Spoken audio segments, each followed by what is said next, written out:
Good evening, everyone, and welcome to the fourth of our 5 virtual listening sessions we're holding on the My Healthy Climate Plan implementation, with tonight's focus on driving clean innovation in industry. My name is Jennifer Acevedo from EGLE's Environmental Support Division, and I see we have about 62 people on right now. We had over 300 registered. So while we're letting people get on, I will go through some housekeeping slides. So to start off our night, I just wanted to remind everybody that all lines are muted. We will not be answering questions in the Q&A box tonight, as this is a listening session. EGLE will present first, and then we'll describe how you can make a comment, and we'll open the floor to comments. We are recording this session, and we'll post it to our YouTube channel, along with sending an email out to those who registered afterwards. So with that, I'm going to move it over to Corey Conley, who leads our EGLE's Office of Climate and Energy, and he'll go through the intro slides.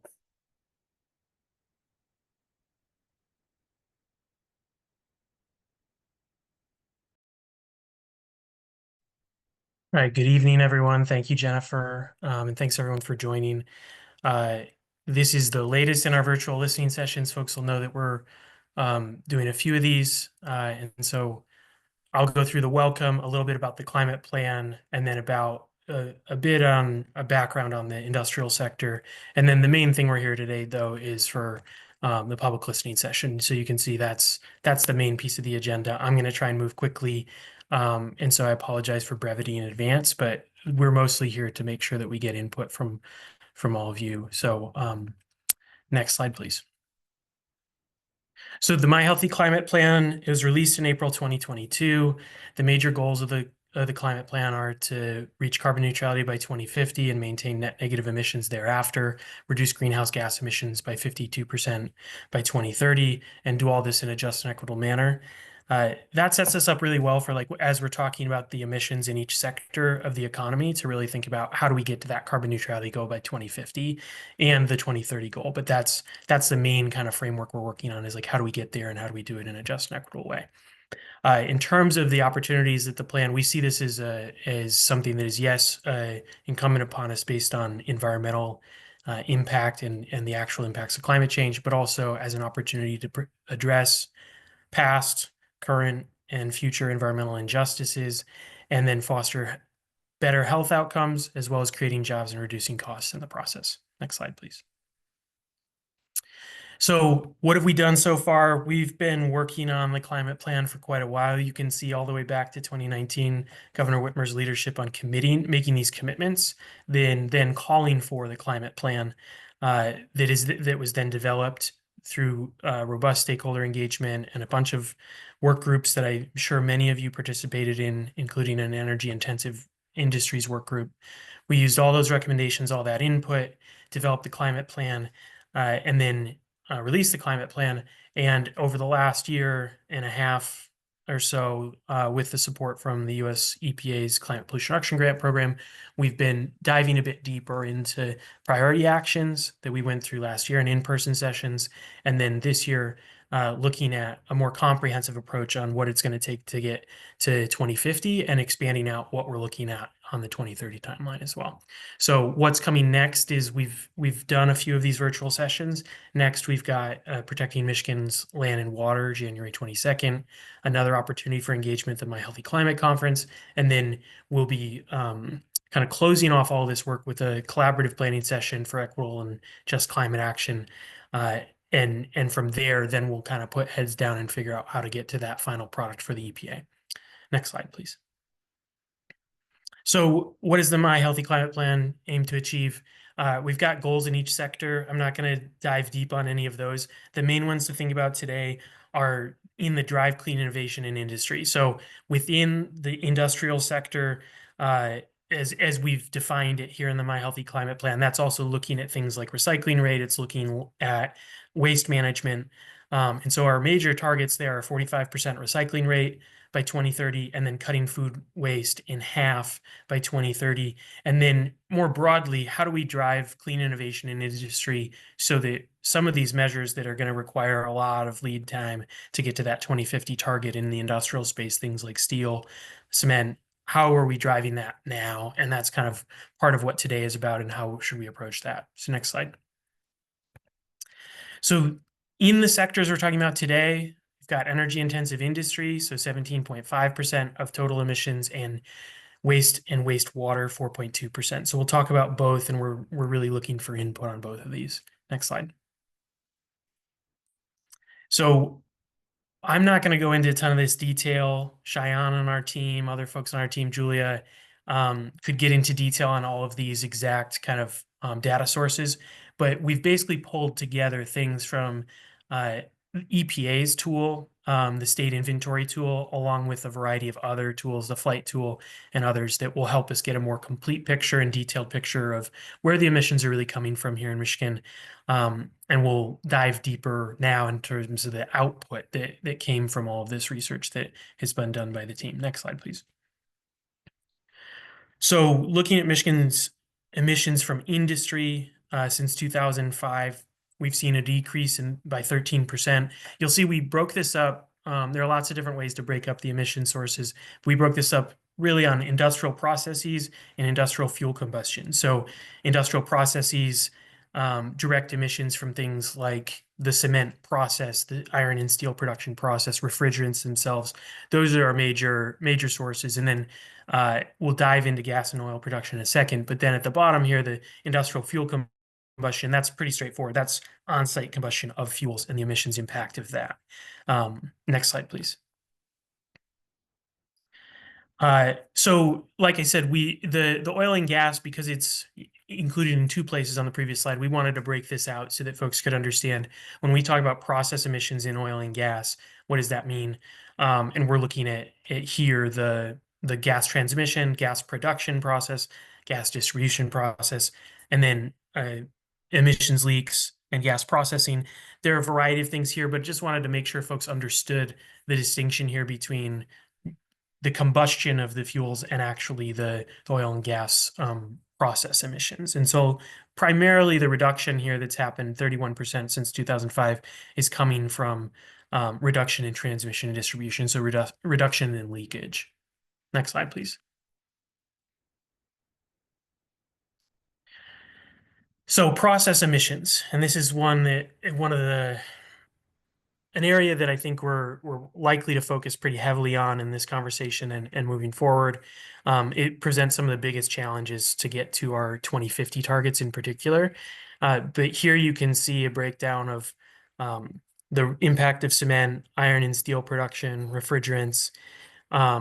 Those are the major sources here in the state of Michigan, with a relatively small number of facilities contributing quite a bit of impact to the emissions profile here. And you can see emissions have actually increased from industrial processes since 2005. Next slide, please. So that was the industrial portion, or the energy intensive industries as labeled in the previous chart or graph. How Michigan tracks waste reduction. Again, we're using the EPA SIT tool and then some additional kind of combining pieces of the EPA SIT tool here. And so we'll dive into the waste and then the wastewater state inventory and the kind of outputs next. So next slide, please.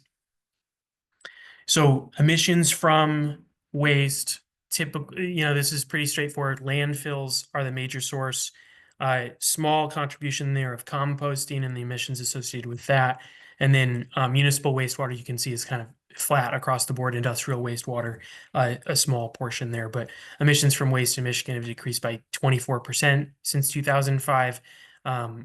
We've here at EGLE, recycling, composting, food waste management, those are major priorities that we've got robust programs around, and I think you've seen some of the impact of that work. Next slide, please.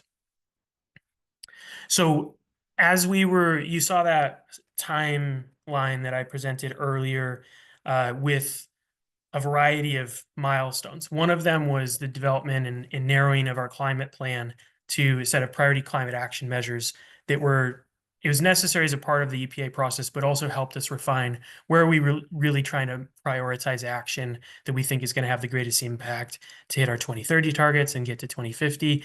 And that's encouraging industrial innovation. So looking at energy efficiency.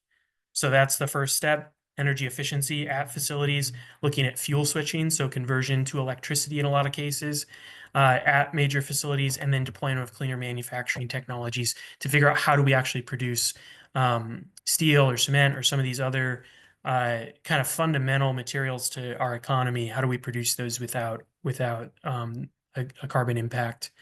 And then reduce methane emissions from various sources. We've seen previously the wastewater treatment sources, et cetera, but one of the major things we've looked at is food waste. That's a big contributor to that landfill portion. And so trying to get as much of that food waste out of landfills as possible through things like composting, things like just making sure that we're actually using all of the food that we have. We have a great food waste roadmap that the team here at EGLE has put together that would be worth checking out if you're particularly interested in that. Next slide, please. So some of the other key strategies in the My Healthy Climate Plan, I'm not going to go into all of these, but things like private sector procurement programs, thinking through circular economy, buy clean initiatives to commit to cleaning the supply chain, tripling the state's recycling rate to 45%. We touched on that earlier. Looking at ways to kind of cluster some of these cleaner technologies to reach economies of scale, but also have a kind of multiplying impact, provide some incentives to really get to some of these advanced energy technologies or electrification conversions or what have you, where that's going to make sense in the near term, and then explore the use of things like carbon capture or hydrogen or some of those things around the specific use cases that are those are really meant for, which is the hard to decarbonize sectors, the sectors that we don't have another solution for, that those are kind of the right potential thing to consider. So next slide, please. So driving clean innovation in industry, some of the co-benefits we've seen, improved air quality, health benefits, job creation in green industries, enhanced supply chain efficiency, expanded access to recycling programs, et cetera. We had a public input session. A part of that was looking at what some of the major considerations are from environmental justice communities and advocates. And the two things that came up in particular were, engaging with impacted communities on a regular basis, early and often, and then regularly assessing the effectiveness of programs and policies to make sure that they're having the intended effects of reducing pollution in communities and cleaning that actual facility. Next slide, please.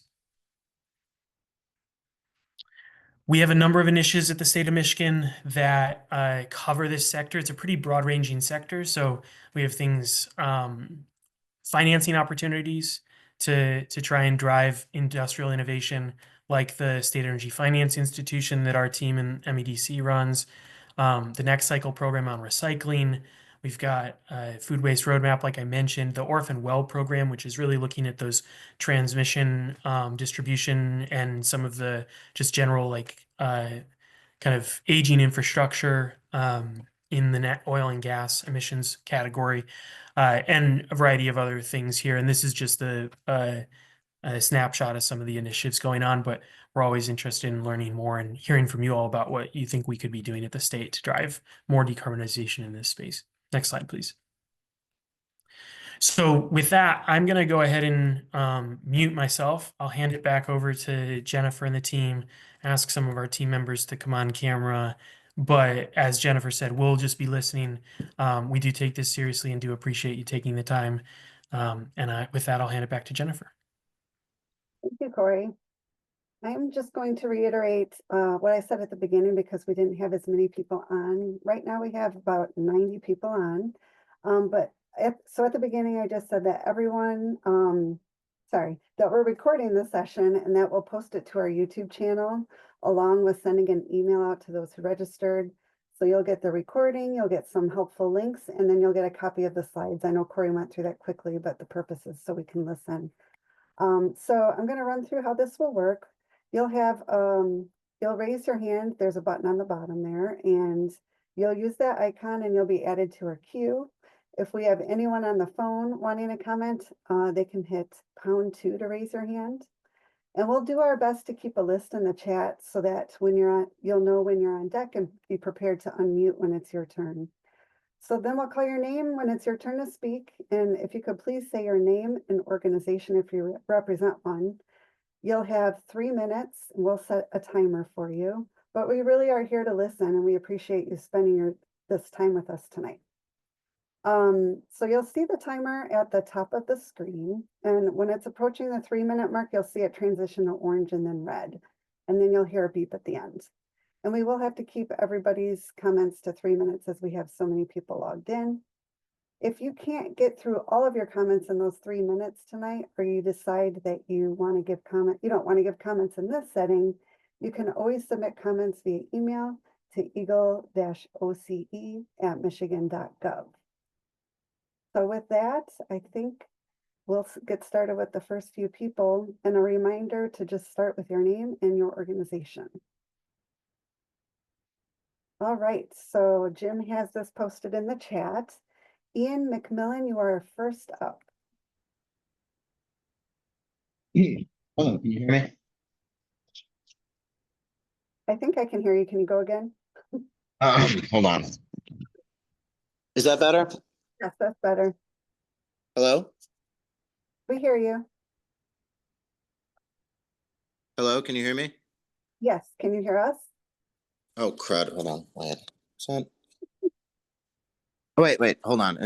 Can you hear me now? Yes. Can you hear Okay, us? I'm terribly sorry. That's okay. Anyway, thank you for the opportunity to testify. My name is Ian McMillan with the Michigan League of Conservation Voters. Uh, it is it is often said that Michigan's industrial areas produce the majority of the carbon emissions driving climate change forward. What is usually overlooked is that the majority of these emissions come from a small numbers of facilities, which for the most part are placed in or around the poorer areas of our most oft looked over communities, where the effects on residents' health can be plainly observed. Plenty of friends or acquaintances of mine who live or grew up in these areas, in these more residential factories, power plants, etc., have or have had respiratory issues from a nasty cough or even difficulty breathing. Implementing Michigan's 100% clean energy law to gradually move our industrial sector towards clean and renewable energy could allow us to keep these facilities open and operating while allowing for a better quality of health and life for our communities. Also, given the non-renewable nature of fossil fuels we're currently using, it is inevitable we'll inevitably need to find other, more sustainable sources of power. It's better we invest in the necessary infrastructure for this process now rather than scramble to achieve this a little a little too late, and or having to buy this technology necessary to power our industry from countries who have developed it, probably at an unfavorable price. Furthermore, while carbon capture is useful in curbing the worst of climate change, there is no reason to use it as a replacement for renewable energy, especially when it is when it is as possible and necessary as it is. And as a personal note, I have seen the effects of climate change affecting areas near where I live. The Detroit River is right by the park in my neighborhood. I've seen the tides getting higher and higher every year. This is affecting our local communities, and we need to do something now. Um, that should about end my time. Thank you, Ian. Of course, thank you. All right, so next up we have Amanda Costello.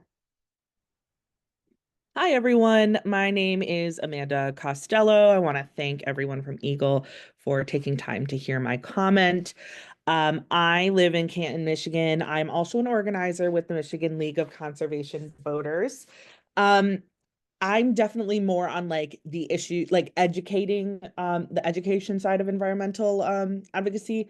And I was talking with like a friend who's more on the like knows a lot of like the science of climate change and explained the blanket theory of climate change with me to me.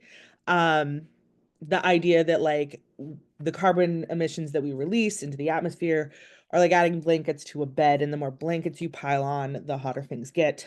And so like applying that to what we're talking about today, like while removing like a few blankets through things like carbon capture is helpful, it's not going to work unless we stop adding new blankets. And to do that, we need innovation. And my comment from this point on is like mostly about the innovation hubs that were in the plan. Like I said, I don't find carbon capture to be an end all be all solution. I'm really excited about those clean innovation hubs. The opportunity to advance technology, decarbonize Michigan's industries, but like also like a chance for us to be a leader in Michigan in developing these technologies.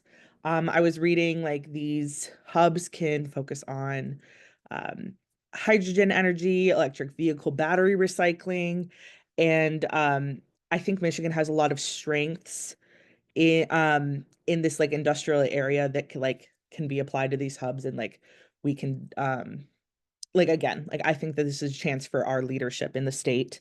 Um, Last thing before I go, I really want to make sure that like yes, these hubs are exciting, but like I want to emphasize like the environmental justice component. Like it's really important as these hubs get developed that impacted communities are in on the siting, the operations, um, and like all the public health and environmental concerns are addressed with the communities that these hubs are in.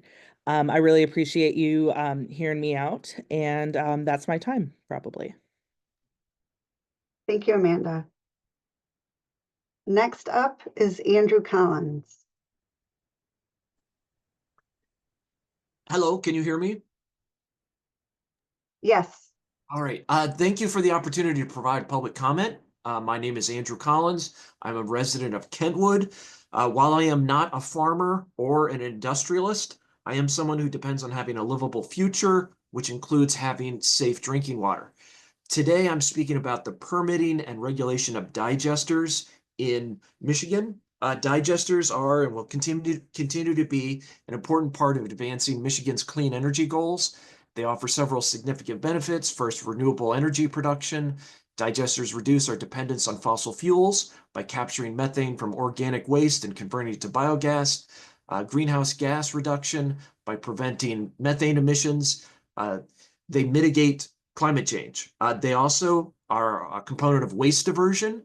They process organic waste, reducing landfill use, and also cutting methane emissions that way. At the end of this, additionally, there are economic benefits for digesters. They allow farmers who are the primary and farming areas, rural areas, with new income by selling renewable energy. Given these benefits of digesters, I fully support EGLE's responsibility to protect Michigan's groundwater and drinking water sources for millions of Michigan residents. Maintaining strong regulatory oversight is essential to safeguard our environment as more digesters are brought online. I strongly oppose, and I'll speak to the legislatures about this, but legislative efforts that aim to weaken EGLE's authority to exempt digestate from proper regulation. The economic opportunities that are provided by digesters are significant, but these carve-outs threaten essential environmental protections, which we cannot afford to lose. So I encourage the continued progress in bringing more digesters online. I wanted to emphasize the need for clear and enforceable permits that prevent nutrient pollution and protect our water quality. It is crucial that permitting of digesters continue to support Michigan's clean energy future, but without compromising water quality or public health. Thank you for considering my public comment. Thank you, Andrew. Next up is Chris Herwire. Hey, can you hear me? Yes. Awesome. So thank you so much for taking the time to listen to public comments from people all across the state today. My name is Chris Herwire, and I'm a resident of Wyoming, Michigan, and I work for the Michigan League of Conservation Voters. Taking into account everything that's really coming into implementation for the Healthy Climate Plan, just during the brief description given by Corey earlier, I was glad to hear that carbon emission rates for our state have gone down by roughly 13% since 2005. So that's something I hadn't known before, but I'm glad to hear that that's kind of the trajectory that we've been on. I'd specifically like to kind of address recycling and carbon capture today. And with regard to recycling, I just remember growing up in kind of the early 2000s with the reduce, reuse, recycle mantra being repeated a lot for like individuals. But I'm really glad to see that a big focus here is that we're talking about that with regard to industry as well. The goal of 45% recycling rate with the healthy climate plan is admirable, and it's something that I really hope that we're able to achieve, if not like blow past. Especially hearing about like the next cycle program that we have here, I want to see that really get expanded, providing that support around recycling, the technical assistance that comes there, and encouraging things like clean innovation hubs. It's just something that I would really like to see us continue to invest in and grow throughout the state. Likewise, I know Ian mentioned it earlier, but carbon capture, it is definitely a necessary step, at least in the short term, in the process of getting Michigan to net carbon neutrality by 2050. But we really need to be making sure that when it's being used, it's being implemented in a way that is at least a net positive on the local pollution burden. The legislation that was introduced last year but in the Senate, those Senate bills 1131 through 1133, I think, were a good start, but definitely needed a lot of work in terms of like the responsibility, liability for maintenance, leakage, etc. So I'm hoping that the legislature will continue to work on that, and I hope that you folks here at EGLE will continue to kind of support the process if that legislation does get reintroduced and move forward. With the amount of CO2 being emitted annually in Michigan still, carbon capture is definitely, at least at the beginning, a part of the solution. So thank you again for taking the time to listen to my comments, and for holding this listening session. Thank you, Chris. Next up is Jace Bilinga. Hello, can you hear me? Yes. Hi, yeah, my name's Jace Bilinga. I use he, him pronouns. I'm with the Michigan League of Conservation Voters as well. I'm a coordinator down in Southwest Michigan, kind of out in a rural area in Bangor, actually. But anyway, I'm here to talk about climate change and to really support the Michigan Healthy Climate Plan. Right now I have to talk about this. All eyes have been on Southern California for the past week as deadly fires continue to rage, really devastating communities and destroying livelihoods and displacing thousands of people. And, our friends over at California Environmental Voters, an affiliate, have had staff and board members impacted by the mandatory evacuation orders. And their team has been doing all they can to support the work of firefighters and state government as they battle the ongoing blazes. And, personally, my family's been impacted. I've got some family members in the area who are safe, but have definitely been impacted. And, even a wedding venue I was planning on visiting this fall burnt down. And so climate change is real and urgent, and I encourage you to take that to heart when we're considering, holding Michigan's industrial sector accountable so that we could, realize the goals of our climate plan. So, Michigan's industrial sector is a significant contributor to carbon emissions that contribute to climate change, and a small number of facilities in the industrial sector contribute to the vast majority of carbon emissions from the entire sector, totaling more than 13 million metric tons a year. Many times these polluting facilities are located in and around environmental justice communities that are disproportionately impacted by pollution and poor air quality, which is unacceptable. A key way to reduce pollution from these facilities is to continue implementing Michigan's 100% clean energy law, so they gradually move to being powered by renewable sources like wind and solar. As the grid rapidly becomes cleaner, We will need solutions tailored to each industry and even each facility's unique needs. As industrial and manufacturing stakeholders bring forward temporary solutions like carbon sequestration and storage, we need to remain focused on continuing to power all facilities with clean energy sources and through energy efficiency investments to achieve our 100% clean energy goals. You know, quick comment on carbon capture. It should not, if it's used, not displace renewable energy, electrification, and battery storage when these solutions are practicable. I'll leave it at that. Thank you. Thank you, Jace. Up next is Marciela Gutierrez. Hi, everyone. Thank you for the opportunity to speak today. My name is Maricela Gutierrez, and I represent the organization Industrious Labs. I'm here to express my deep concern about the impact of manufacturing emissions on Michigan's community, particularly those near the Cleveland Cliffs Dearborn Works steelmaking facility. I urge EGLE to prioritize deploying cleaner manufacturing technologies in the steel industry to address the disproportionate harm that these emissions cause, especially in low-income and disadvantaged communities. Consider the following demographic data from Five Lakes Energy about the area within a 5-mile radius of Dearborn Works. 2 out of the 5 residents are under the age of 18, compared to 1 in 5 statewide. More than half of the area's residents live on less than $50,000 per year, and half of the population identifies as people of color. And this is likely underestimated as Arab Americans are categorized as white in the census data. The health impacts are severe and unacceptable. Steel industry emissions contribute to an estimated 40 to 80 premature deaths annually in Michigan. These emissions trigger approximately over 20,000 asthma-related symptoms each year. The resulting approximate health costs amount to up to $1.2 billion annually that have to be fronted by Michiganders. That's a lot of harm. Transitioning to cleaner manufacturing technologies is not only a moral imperative, but is also a strategic opportunity for Michigan. By leading the way in sustainable steel production, we can reduce emissions and advance economic and environmental justice. One actionable step is for Cleveland Cliffs to transition its blast furnace to a hydrogen-ready DRI, a direct reduction iron furnace, powered by green hydrogen instead of coke. This would significantly reduce the environmental footprint of Michigan's steel industry while preserving its role as an economic cornerstone.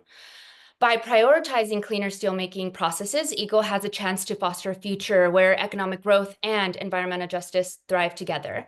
Thank you for your time and commitment on this critical issue. Thank you, Marcial. Before I go to the next person, I just want to remind everyone, if your hand is raised, keep it up.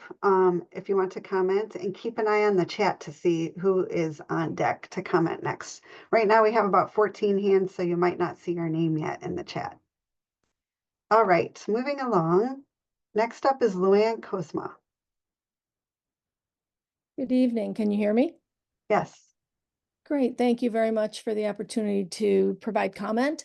My name is Luann Kozma. I am the president of a nonprofit organization called Ban Michigan Fracking, which has been in existence since 2011 and was the former director of the Committee to Ban Fracking in Michigan, which has been operating since 2012. I've written some written comments as well, but I wanted to speak tonight and add a few thoughts. To reduce methane emissions, the state really must ban fracking and frack wastes. The harms of fracking and frack wastes are well documented.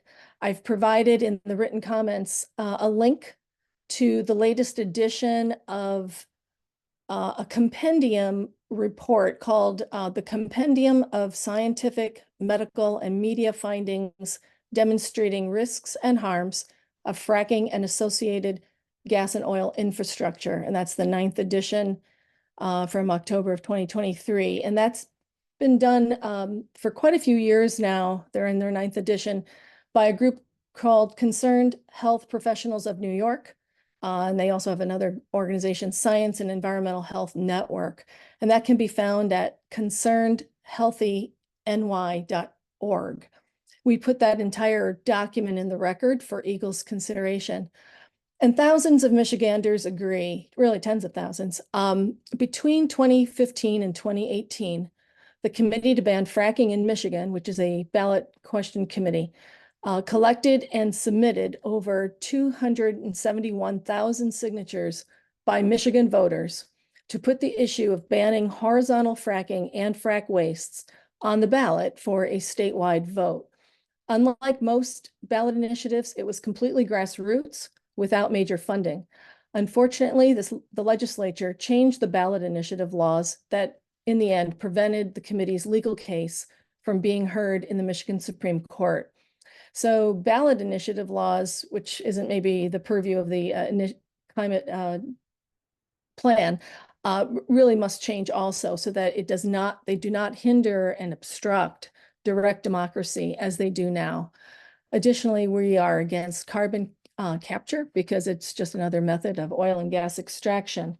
And I would like to add that the state should also stop allowing oil and gas waste liquids on our roads. It's usually called brine, and this has been happening for decades now for several reasons having to do with a former lawsuit. These materials are often radioactive, as documented in the recent book called Petroleum 238 by investigative reporter Justin Noble. And thank you very much for the opportunity. Thank you, Luann. Next up is Jonathan Gingrich. One thing. Hello, I'm Jonathan Gingrich. I'm representing the Van Buren Climate Action Team, which is a nonpartisan, nonprofit organization in Van Buren County. And our goal is to help our county and the rest of the state enter into the new electrified economy and make our climate healthier and make our community more prosperous. I'm glad EGLE is identifying major sources of methane emissions and beginning to help the various players reduce those emissions. Next, we should collect real-time local data using detectors and drones to begin measuring the significance of localized sources and practices. We should now focus on individual landfills, CAFO cesspools, liquid animal sludge, and waste treatment facility sludge spreading practices. The highest single point sources and most prevalent multiple sources should be addressed first using a mix of incentives and punitive methods.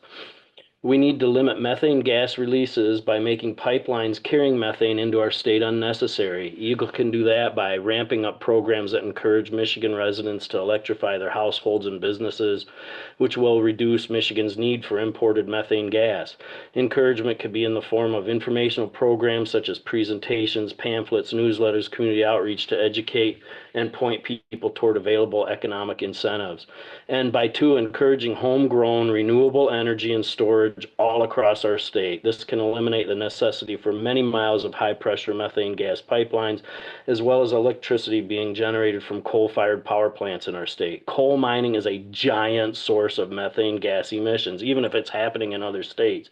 Consider working with the Department of Agriculture and Rural Development to help landowners and communities understand how renewables on their land can make the family farm pay better than it ever has in the past. Michigan imports 80% of its energy from neighboring states in the form of methane gas, coal, diesel, gasoline, or in the form of electricity made from those sources, or electricity made from nuclear power. So 80 cents of every dollar spent here for energy leaves our state and goes to work building the economies of those other states. EGLE should install renewable energy on state buildings, state park, and forest facilities. EGLE should be encouraging the use of EVs by installing DC fast chargers at all of its facilities, but especially in remotely located destinations like campgrounds, parks, and forests. The single biggest barrier to EV adoption is range anxiety. Landfills account for 17.1% of total U.S. methane emissions. Landfill work faces emit the majority of landfill gas. Landfills using daily cover can minimize work face emissions. I'm glad EGLE understands and has plans to put in place for eliminating methane emissions from landfills by eliminating compostable materials such as wood, fiber, paper, cardboard from entering landfills in the first place. We need to encourage or ramp up community aerobic composting programs. I'm encouraged that EGLE has plans to ramp up recycling of methane producing materials We need to find alternatives to disposing of pet excrement and soiled disposable diapers in landfills. Perhaps residents should pay for trash service based on the size of the container that they put at the curb. EGLE should start a Hey, public. Jonathan. Thank you. Your 3 minutes is up. I thought I had a 1-minute warning there.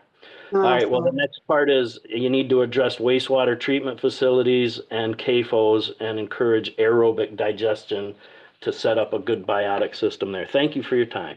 Thank you. Next up is Margaret Elliott. Hello, my name is Margaret Elliott, and I'm a volunteer for the Michigan League of Conservation Voters.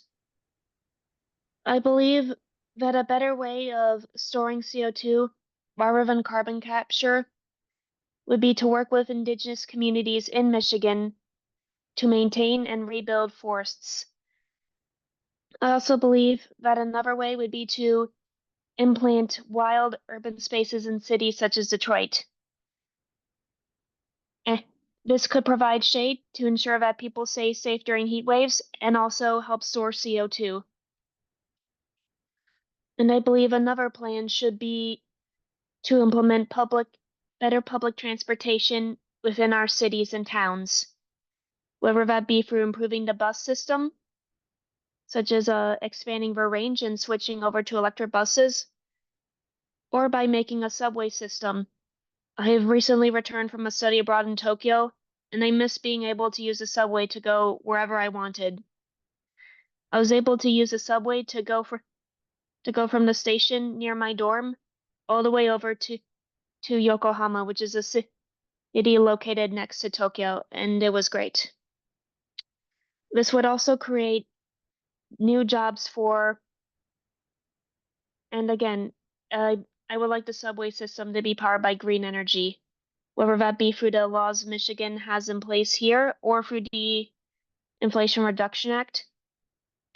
This would also help to create jobs for BIPOC and working class communities and would help to ensure that working class communities don't fear the green energy transition, as it would ensure that they would have a well-paying job. I also believe that restaurants should work towards composting their food waste, and they could then give the food waste towards local parks, wild urban spaces, or nearby farms. I can't think of anything else right now. Thank you for letting me speak. I'm sorry that I'm up so quickly. Thank you, Margaret. We appreciate it. All right, up next is David Chevron.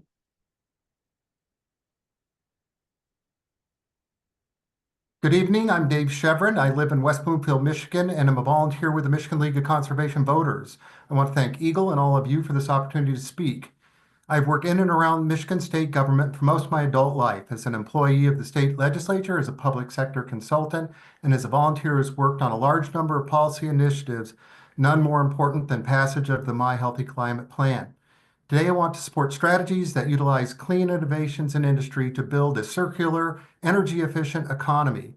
I believe it is imperative that the state of Michigan use a systems approach as outlined in the Michigan My Healthy Climate Plan. This would include implementing strategies that expand efforts like Next Cycle, increase recycling efforts in communities, businesses, and industries throughout Michigan, and develop new markets for receiving, processing, and reusing recycled materials. Once implemented, these and other related strategies would reduce waste, increase the recycling rate to at least 45%, achieve carbon neutrality, mitigate the impacts of climate change, improve the environment, and increase economic growth and job creation. To achieve these goals, I believe there's an opportunity, if not a necessity, to engage local businesses and communities in implementing these strategies at the local level. Yes, it is important for the state and EGLE to set policy, create rules and guidelines, drive implementation, and provide oversight, but the actual work needs to be done by individuals, communities, and businesses throughout the state. This can be accomplished by utilizing existing and new funding streams to incentivize businesses, communities, and community partners to implement these strategies. We can use these funds to incentivize communities to develop, expand, and improve local recycling efforts, to incentivize businesses and industries to recapture, reuse, and recycle environmentally friendly materials, and to incentivize the growth of new businesses and industries that collect, process, and reuse recycled materials. In addition, this funding process should target disadvantaged businesses and communities, especially in lower income rural and urban communities. This would provide more opportunities to those most in need and address the disproportionate impact of industrial pollution, legal and illegal dumping, and climate change in these communities. I will end by saying that my Healthy Climate Plan presents a holistic solution to a potentially catastrophic problem. If we do not do this now, then when? And if this administration and its partners don't implement the My Healthy Climate Plan in full, then who will? I thank you again for this opportunity to speak and will submit my testimony in writing. Thank you. Thank you, David.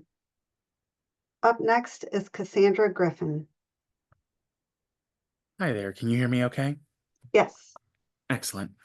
To start, I'd like to thank EGLE for offering this opportunity for public comment. My name is Cassandra Griffin out of Kalamazoo, Michigan, and I'm with the Michigan League of Conservation Voters speaking on industrial decarbonization. I'm a new resident to Michigan, having grown up in Tampa, Florida for most of my life. Growing up in a working class family on St. Pete Beach, there has been a long history of ecological policy failures and the damage and disasters that have affected our local ecosystem, our food and water supplies, and ultimately the health of my neighbors and my own family. I moved to Michigan during the pandemic, and I came to learn that our state industry is a prominent contributor to our nation's carbon emissions, with just a few facilities creating the majority of carbon emissions for the whole state. So many of these pollution-heavy facilities are built in and attract communities that are particularly vulnerable to the effects of environmental decline brought on by industrial waste. An important method of reducing pollution from these facilities is to implement Michigan's 100% clean energy law, allowing gradual movement to renewable power sources such as wind and solar. As our power grid becomes cleaner, we'll need to tailor solutions to each facility's needs across the entire region. Projects like carbon sequestration and capture will work for now, but is not a permanent solution. And we need to focus on a complete conversion to clean energy sources, hopefully with energy efficient investments that will allow us to achieve those 100% energy goals. Protecting the health and safety of local communities is vital, and it is the responsibility of industry leaders to work with our environment and environmental leaders and be mindful of the effects that they have on local workers, their local residents, and the health of their community. I'd like to thank you again for this opportunity to speak, and I cede my time. Thank you, Cassandra. Up next is Michael King.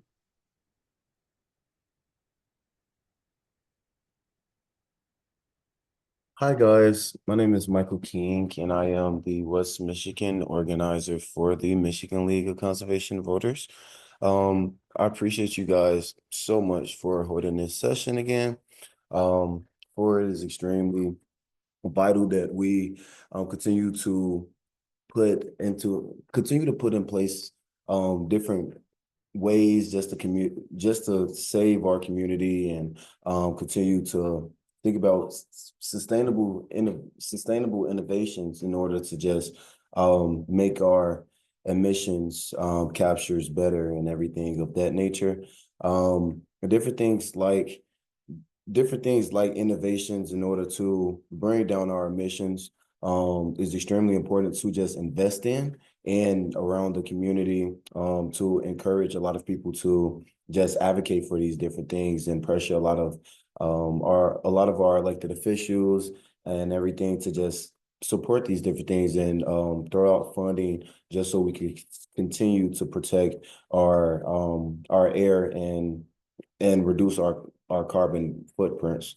One of the main things that I did want to say is, and what I always say is, outreach is extremely important when you're thinking about these different things. It is fine, just like many people said before, it is fine to have some of these innovative solutions and everything. However, we have to think about the root of these problems, and we have to try to change. We have to try to change and make these solutions based upon the roots of a lot of these issues. So based upon just making sure that we're trying to change the actual outcomes and how people are actually thinking about these certain things within the actual organizations, within the minds of the consumers, and everybody who contributes to our high carbon footprint. So yeah, I will default my time over, and thank you for allowing us to speak. Thank you, Michael. We have about 10 people with their hands raised, and we're going to go past 7 o'clock. So don't lower your hand thinking you're going to be out of time. All right. So next up we have Amy Syverson. Hello, I'm Amy Severson Schaffer. I'm with Landscape Forms in Kalamazoo, which is a small to mid-sized domestic manufacturer that has been located in Michigan for over 50 years.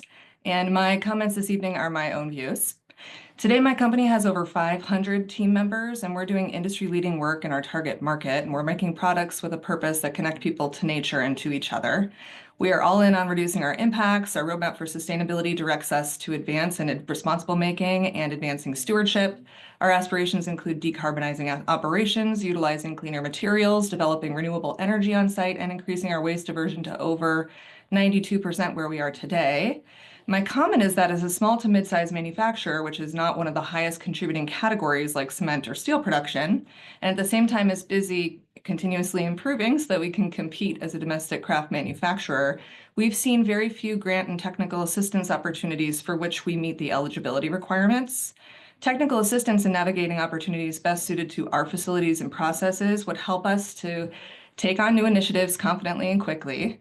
Sustainability investments can be difficult to account for, and sources of funding that can help us electrify, shift to clean energy, innovate in better materials, and help us divert our last wastes will undoubtedly make an impact for us and for our customers. Further, the path to industrial sustainability is a bridge that's built from two sides. We're already really hard at work on constructing the part that's within our scope of influence. To get to the other side, we need government assistance and economy-wide transition. We need clean sources of energy to power intensive processes. We need access to affordable and innovative waste diversion. And we need healthy, low embodied carbon materials to make into products that are used throughout our country. And that is the conclusion of my comments tonight. Thank you. Thank you, Amy. Next up, we have Melissa Crook. Hi, can you hear me? Yes. Okay, my name is Melissa Crook. I am from St. Clair Shores, Michigan. I was invited by the League of Conservation Voters because I'm an automotive quality engineer. So I'd like to speak to the production of steel.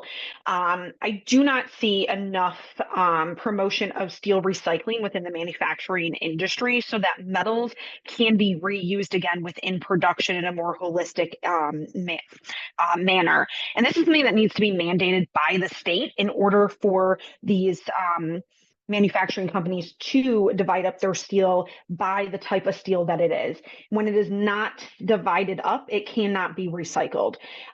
When I worked on a project with in Greenville, Michigan for Federal Mogul, they actually had a plan in their plant to recycle their metal to reprocess it for their the products that they made. And I think that is something that our state needs to mandate that our manufacturing industry does, because a lot of that metal ends up in the landfills and it cannot be recycled and reused in our manufacturing industries.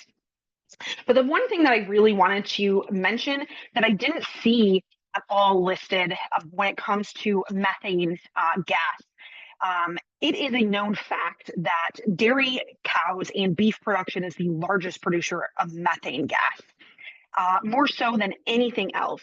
And I think the state needs to really focus on promoting switching people over to plant-based milks from dairy and helping the dairy industry switch over to manufacturing plant-based milks. It is healthier. not only for humans, but is healthier for our environment. In addition, the state needs to switch, help beef producers switch over to growing mushrooms for mycelium meat or mycelium mushroom meat, which is so much healthier. I have a package of meaty in my fridge, and one serving is 110 calories with 15 grams of protein.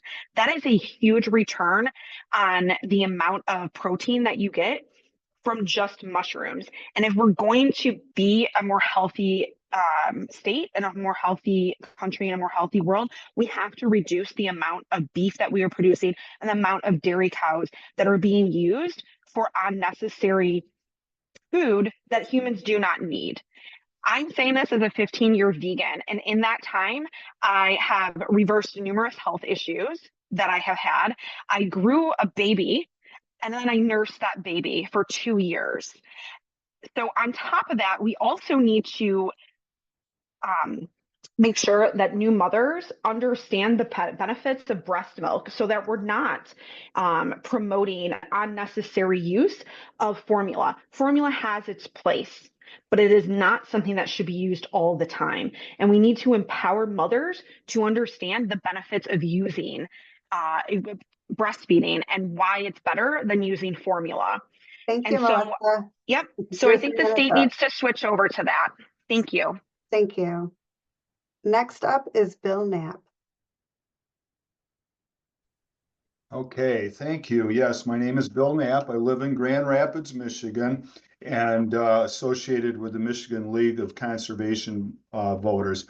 Thank you so much for having these listening sessions. It's so important to hear the voice of the customer to have this continuous improvement in our state. I did want to mention that Governor Whitmer at the Detroit Auto Show talked about how we can lower costs with good paying manufacturing jobs. We can cut red tape and boost research and innovation, which seems to be the center of the topic tonight. I truly believe that investing in innovation is not just a priority, it's essential if we're going to address the urgent challenges of climate change. Developing new products and new practices demands significant financial and human resources. As we accelerate the efforts to bring these innovations to market, of course, the cost is going to go up to make that happen, especially when quality is the most important non-negotiable. And it's really clear that it needs to happen with urgency, especially as the climate crisis continues to intensify. Now, my experience in working with real estate developers on large-scale commercial and residential projects, I've witnessed firsthand the vast quantities of concrete used.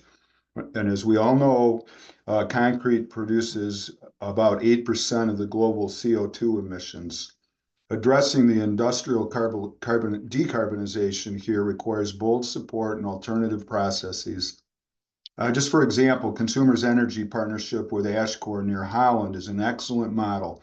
By extracting and repurposing millions of tons of impounded coal ash, they're turning an environmental liability into an asset. And we really need to expand and multiply on these kinds of innovations. I know that the path to innovation begins with research and development. And whether at the public institution or entrepreneurial startups, this is where the investment needs to be made. It drives economic growth, it creates good paying jobs, and moves us closer to achieving energy independence here in Michigan. I think we have a unique opportunity, if not an urgent responsibility, to double down on building clean innovation hubs. Last year's successes such as Luxwell's glass facility and the UL Solutions Battery Lab show us what's possible when we invest strategically. Now let's build on the momentum. Let's find ways to invest in, incentivize, and support the institutions and the companies that will lead the way toward a cleaner, more sustainable, and more prosperous Michigan. Thanks again for your time and allow me the 3 minutes that I've taken. Thank you, Bill. Next up is Callista Rockwell.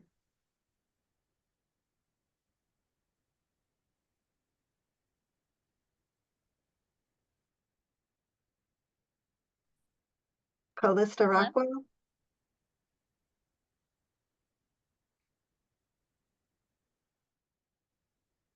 Hello, hello, hello. There you are. I hear you now. Am I here? Sorry. That's okay. Okay, awesome. So hi everyone. My name is Callista Rockwell. I'm with Mass Timber at MSU. MSU is it's a MSU program that's basically dedicated to advancing mass timber construction and manufacturing across Michigan. Mainly what I'm focusing on is like outreach and partnerships and engagement, things like that. But I think it's really important to highlight here that mass timber is a sustainable building material alternative with a low embodied carbon emissions rate that I think is really important to highlight. And as there's materials like steel and carbon that are accounting for 12% of total industry emissions, like mentioned earlier, I think it's important for Michigan as a state to acknowledge that mass timber is an alternative, a sustainable solution here. For those that don't know, mass timber is an engineered wood material. So basically, it's just made up of like layers and layers of dimensional lumber, and it's super strong and structurally sound. So now we have this new innovative way to look at wood the same way that we would steel and concrete when building new buildings. It also serves as a carbon sink, and it really reduces the carbon emissions of a construction project because, that wood is being stored long-term, not burned into our atmosphere. And the Michigan Healthy Climate Plan actually identifies mass timber as like a really key economic opportunity. And it's really critical in achieving our carbon neutrality goals by having it be like a low carbon alternative, things like that. So I really think that Michigan serves as a state that it's really closely aligned with this new innovative industry. I mean, we've done innovative things before, and I think that the state needs this building material in its radar, and it needs to be taken seriously and considered in our future construction and even production opportunities in our state when we're addressing this issue. So thank you for your time. Thank you, Callista. Next up is Victor Jimenez. Hello, Victor Jimenez, he, him, his. I'm an organizer with Michigan League of Conservation Voters. And Michigan has the chance to be a leader in clean energy innovation, hydrogen hubs, EV battery recycling, and industrial accountability. It must be at the forefront. Carbon capture isn't a solution if we keep polluting. We need to reduce emissions at the source. Protecting EGLE's authority is crucial, not weakening it. Digesters can bring economic benefits to farmers, and we need more of them online. We also need to think bigger, electrifying homes and businesses, expanding EV fast chargers, and investing in public transit, including a green powered subway in Detroit. Love that idea. There's an opportunity to engage local businesses and communities in these initiatives, ensuring that funding directly benefits BIPOC and working class communities. Climate change is real and urgent. Michigan must act now to transition to clean energy in a way that uplifts and protects its people. We stand at a crossroads. One path keeps us stuck in the past, and the other moves us toward a cleaner, fairer future. The choice is ours. Invest in solutions that cut pollution, create jobs, and strengthen communities, or let opportunity pass us by. This isn't just about policy, it's about people, about protecting what we love and building something better. Michigan has the talent, the tools, and the tenacity to lead. Now we just need the will to act. Thank you very much for your time. Have a great evening. Thank you, Victor. Next up is Avery Harbison. Hello, can you hear me? Yes. Wonderful. Hello, my name is Avery Harbison. I'm currently a CMU student, but my hometown is back in West Michigan over in Zeeland. First of all, thank you guys for hosting this public comment. I just wanted to say that as we move forward, we should do everything we can to prioritize making Michigan's green transition homegrown. Specifically, I want to see it both politically and technically. One thing that I would really like to see would be encouraging municipally and community-owned energy, whether that's community wind, community solar, or even community nuclear. Coming from Zeeland, a city with municipally owned power, I can say that's something I take pride in. But it's something that I also want to be able to take pride in as a Michigander. I would love to be able to rub it in the face of someone from Ohio or Indiana that I have a slice of the energy that we make here. I'd also like to see EGLE and the state of Michigan encourage existing industry not only to electrify, but also to become a part of some of these emerging green markets, especially where it'd be profitable and match a lot of the pre-existing expertise that we have. Again, coming back to my hometown of Zealand, there's a big old company called Gentex, and they have a huge market share for car mirror manufacturing. And car mirror manufacturing also has significant technical and industrial overlap for making solar panels. If that's something that the state could help to encourage, I think it could be very profitable, not only for the companies here, but for Michigan. And it'd be something that we can work on going into the future. For example, the global market share for solar panels is expected to be over $460 billion by 2030. That's a slice, or that's a pie that I think Michigan should get a slice of. I would be so proud to live in Michigan where we produce, own, and generate our own energy. Those are just two ideas that I really loved. So thank you guys so much. Thank you, Avery. Next up is John Forslund.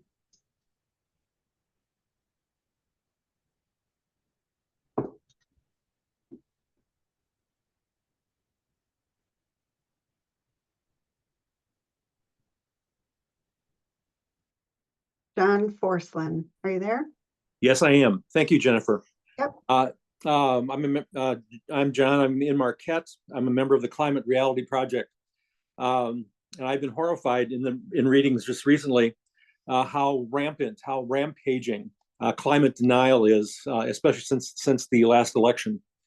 The climate plan does not include specifically anything about public relations, but every opportunity, every element of the program going forward is going to meet with massive public opposition. And I have to urge EGLE to mount a massive, effective defensive campaign, a leadership campaign to overcome this if we can. I spoke directly with Senator Peters a few years ago, and he said Michigan's an industrial state and renewables are just not going to be sufficient to help us. I hope he's changed his mind since then.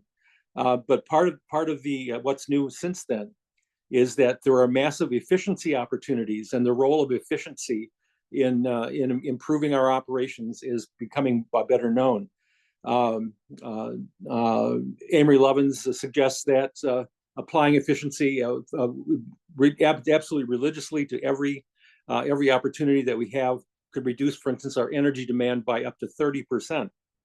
Well, if we reduce our energy demand by 30% and truly optimize everything that we have going on as an operating state, makes renewables much more attractive and much more effective. We have a once in a generation opportunity to completely redesign and re-engineer and optimize every industrial process. And that's where the efficiencies are going to come in. And everybody will say that they're going to improve by patch. We're going to fix this. We're going to fix that. No, EGLE has to really encourage leadership on those fronts and have people look at everything from the ground up in terms of those efficiencies. All right, Jennifer, thank you so much for being there. Enjoyed the opportunity to chat. I'll return the rest of my time. Thank you. Thank you, John. Up next is Lindsay Walker.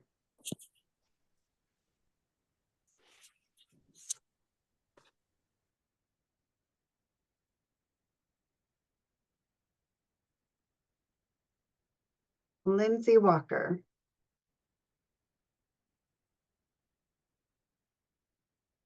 It looks like you're on mute. Are you there, Lindsay?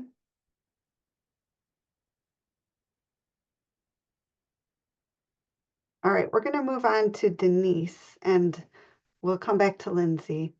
Denise Rumsey. Hi, can you hear me? Yes. My name's Denise Rumsey. I want to thank you for making this opportunity available to publicly speak. I currently live in Birmingham, Michigan. I'm a retired hospital nurse, and which leads me to be concerned about Michigan's industrial carbon emissions as it relates to climate change and how this effect exacerbates poor health of Michiganders. I think, briefly what I will have to say is like singing to the choir here. So, first of all, when I did a little research, I found that industrial manufacturing actually contributed about 23% of our carbonization of the environment. Now, I don't know if those numbers are national or what, but that's almost like a quarter of the carbon in our environment. And as consumers attempt to do their part to decrease their personal contribution to carbonization of the environment, like electric vehicles, pushing energy companies to convert to non-fossil fuels, there seems to be much more that we have room to do for industries to also make greater and ongoing changes in their arena. If it's carbon levels, air pollution, and ultimately climate change, all these act as vectors by putting an increased burden on the health of citizens, as we see the recent surge in hospitalizations of patients with diagnoses of flu, COVID, and RSV. These are all respiratory illnesses. So the air pollution can act as a vector for these viruses. I've also witnessed increased rates. I've also witnessed seeing increasing rates of asthma, COPD, and other health issues. We see that vulnerable populations often live in communities with existing social and economic disadvantages and are often overly affected by industrial pollution due to the factors like proximity to industrial sites and limited access to healthcare. By transitioning, thank you. Thank you, Denise. Thank you. All right, we're going to check back in with Lindsay. Lindsay Walker, can you unmute now?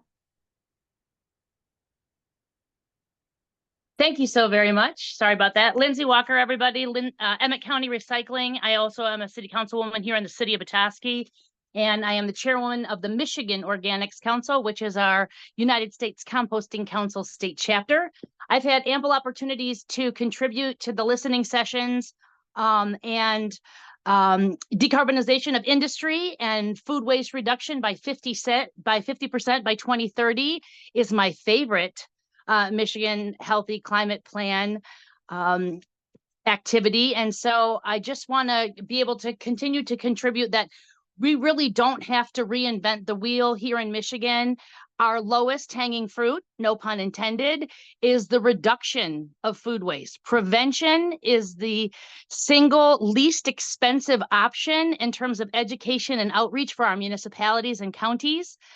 Michigan, and via our EGLE Materials Management Planning Division in all 83 counties in this state, is on the cusp of planning their materials management. That is our communities and our county's vision of what waste reduction looks like.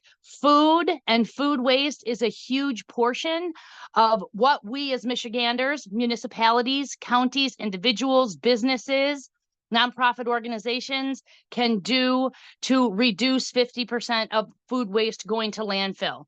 If you look at the book Drawdown, they will tell you that reducing food waste and the cause of methane in landfills from food waste is actually one of the biggest contributors, far superseding methane from dairy and beef cattle.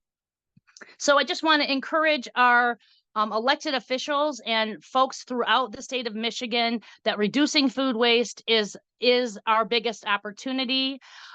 We all have in our respective communities, you might not have a composting facility, you might not have access to composting infrastructure with your municipality or your county, but we all have food banks. We all have farms, and we all should be feeding hungry humans, reducing food waste, feeding animals, and composting actually comes further down the line. So following the 3 principles of reducing, reusing, and recycling, I believe this is Michigan's lowest hanging fruit. It's something we can all get behind, whether our municipalities are cash strapped or rich with resources. This is an opportunity for all Michiganders and a way to make a difference, because decarbonization of industry is big, and that's really highly focused on the private sector. And food waste reduction is something that we can simply do in our homes and our businesses every day. So I look forward to the Michigan Healthy Climate Conference in the end of April, being hosted in Detroit this year. And I look forward to ample opportunities to share in the best practices that we have found throughout the state of reducing food waste, composting, and providing healthy soils for Michigan farmers. Thank you so much for your time. Thank you, Lindsay. Thanks for the conference plug too. All right. And next up we have Eric Anderson. Hello, am I heard? Yes. Thank you. Good evening. My name is Eric Anderson. I'm a resident of DeWitt Township, and these opinions are my own. The Michigan Healthy Climate Plan is nothing more than a bloated bureaucracy primming in a new coat of red. Renewable energy is not sustainable, with high upfront capital costs for negative energy yields, justifying the removal of hydrocarbons from the economy without utilizing electricity generated from nuclear energy is a recipe for economic depression and mass poverty. Michigan has some of the best landfills in the country, designed and built to high environmental standards put forward by EGLE. The only way to reduce airspace consumption within landfills is to change consumer habits and the availability of disposable products. Mandating increases in recycle rates will not be effective if the quality of sorted recycles are not improved. These goods will ultimately end up right back in the landfills. This sermon of reducing carbon will only scour our quality of life for essentially a promise of reducing plant growth. Instead of implementing many of these radical ideals, as discussed in the Michigan Healthy Climate Plan, we must look past this gaslighting and the technocracy deciding economic winners and looters, and look at the heart of the issue, which is unchecked governmental regulations. I thank EGLE for hosting this event and all the public commenters and their feedback. I yield my time. Thank you, Eric. All right, we got through everybody who had raised their hand, and everybody had a chance to speak once. If we didn't get to you, or you have more things you want to tell us, we do have that email address, eagle-oce@michigan.gov, and you can submit your comments there. So with that, I'm gonna go back to Corey to close us out.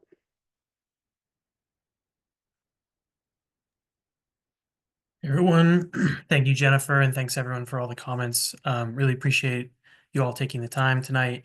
As I mentioned on the beginning, we have our next virtual session will be on protecting Michigan's land and water, including the agriculture sector. So some of the folks here that were commenting on that, I'd encourage you to attend that as well, for a bit more targeted presentation and then conversation about that, or a set of comments around that. And then My Healthy Climate Conference, April 22nd, 23rd. Lindsay already promoted it for us, but we're looking forward to seeing many of you there and would encourage you to register. It's now live for registration. So next slide, please, so that we can just share. If you want to stay updated on all things My Healthy Climate Plan related, here are a variety of resources. We have our climate action news updates that you can sign up for, and we encourage you to do so. We send out a monthly bulletin. We have our Council on Climate Solutions meetings, which are virtual and in person and open to the public. So you're always welcome. Just ask that you RSVP if you're coming in person. And then we've got our next virtual listening session as mentioned, and then we've got a ton more stuff at michigan.gov/climate. So, and as always, folks can send comments and reach out to us at eagle-oce@michigan.gov. So thank you all for taking the time and looking forward to seeing you in the future. Thank you. Have a good night.